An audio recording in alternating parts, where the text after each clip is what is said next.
किसी को हम गाली दे सकते हैं, यही कर सकते हैं। जुबान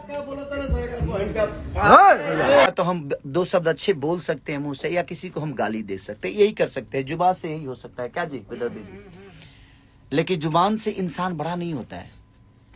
बट आप जब बड़े बन जाओगे ना, तो आपकी हर शब्द की एक मर्यादा हो जाएगी, हर शब्द का एक पहचान हो जाएगा।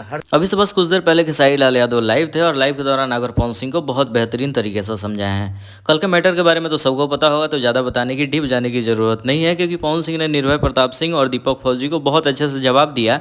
लेकिन उस जगह पे पवन सिंह के कुछ शब्द ऐसे थे जिसे सुनकर लोगों को लगे कि नहीं यार, एक स्टार ऐसे नहीं बोल सकता है। क्योंकि पवन सिंह का शब्द था अरे तोरी बहन के, तब तक बहुत सारे लोगों ने रोका कि भैया ऐसे ऐसे नहीं बोलने के लिए। लेकिन इस सब चीज़ों को लेकर खेसारी लाल यादव खैर अपने गाने का प्रमोशन करने आए थे, लेकिन बात करते करते खेसारी लाल यादव को याद आ गया। तो खेसारी लाल यादव ने कहा कि जैसे आप बड़े होते हैं वैसे आपके शब्दों का मान सम्मान रिस्पेक्ट भी किया जाता है, तो कोशिश कीजिए कि अच्छे शब्द बोले, गाली वाले का प्रयोग ना करें।